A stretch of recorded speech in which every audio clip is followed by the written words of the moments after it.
merci de nous retrouver sur CamNews 24 pour la revue de la presse et pour le tour des kiosques de cette semaine. Pour m'accompagner, c'est de Mamadou.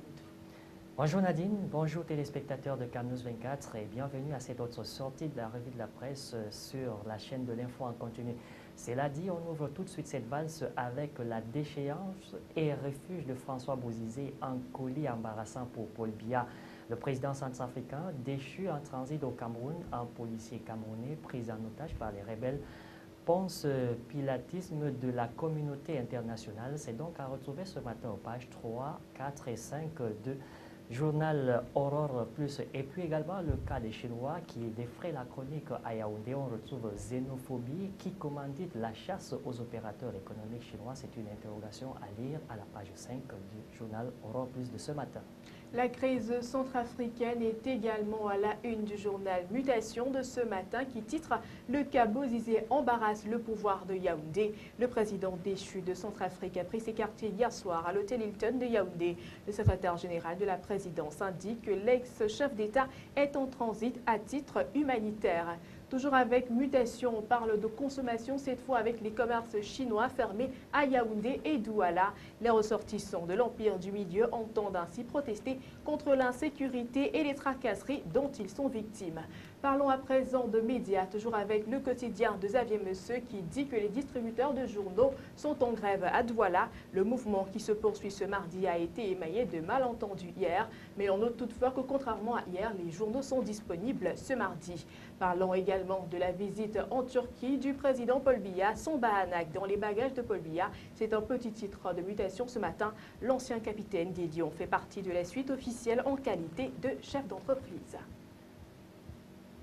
Et puis Ouest Littoral qui revient sur l'affaire de François Bozizé en titrant ce matin « La France torture Paul Biya ». Eh bien, 28e anniversaire du RDPC, comment la flamme a flambé la République, c'est à lire donc aujourd'hui à la page 6 du journal Ouest Littoral, voilà.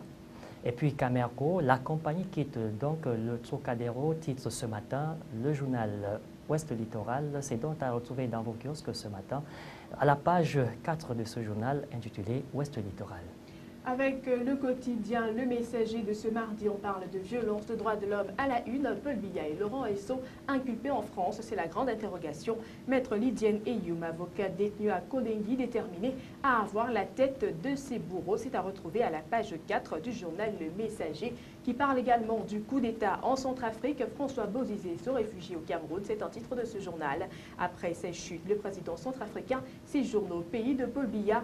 Le journal nous propose l'analyse d'une crise institutionnelle par Chandatom internationaliste. Parlons également de rejet des listes au sénatorial avec le Messager qui titre le rendez-vous de la Cour suprême avec l'histoire. La haute juridiction a 10 jours pour rendre sa décision. L'éclairage d'Abdoul Karimou Dewa, expert des questions électorales.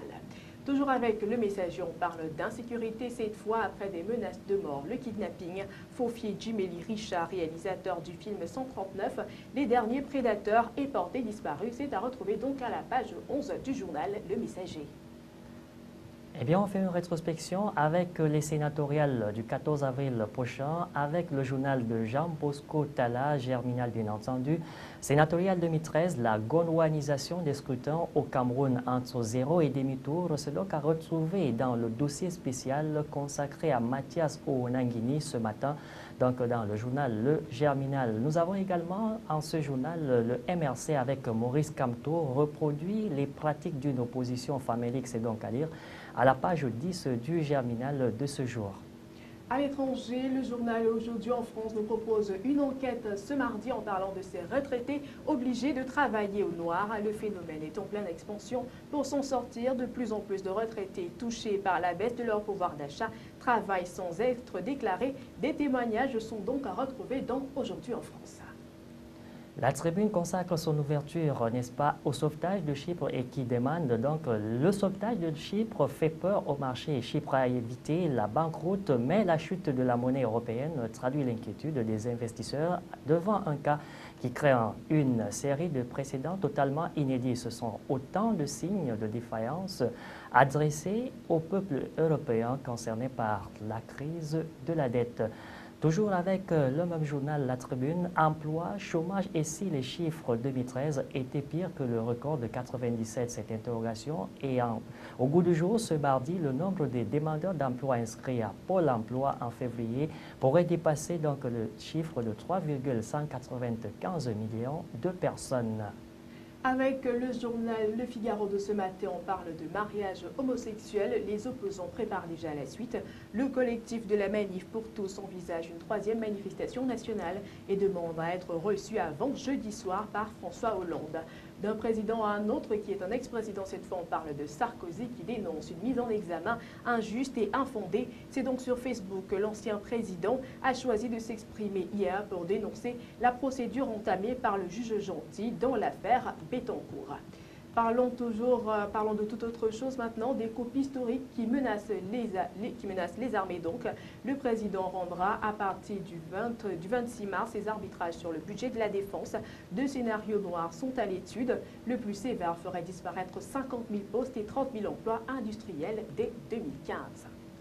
Et puis le journal Le Monde qui revient également sur le cas de la Chypre avec donc un titre qui dit « Chypre qui finit par sacrifier ses banques, l'île restera dans la zone euro ». Un accord in extremis à Bruxelles lui débloque une aide de 10 milliards. La seconde banque du pays disparaît et les comptes de plus de 100 000 euros de la première seront surtaxés. C'est donc à retrouver dans la page 12 du journal intitulé Le Monde ce matin. On termine donc cette revue de la presse avec le journal Les Échos, mais qui parle également de Chypre. Le sauvetage qui fait peur aux banques, c'est le titre de ce matin. L'accord obtenu hier relance les craintes de contagion sur les marchés, à l'exception des deux plus grosses, les banques chypriotes rouvrent donc aujourd'hui. Et c'est avec ce journal que nous mettons un terme à cette première édition de la revue de la presse de la semaine. Merci Sadou. Merci Nadine Enongué, téléspectateurs chéris, merci de garder la zénitude sur CAN News 24.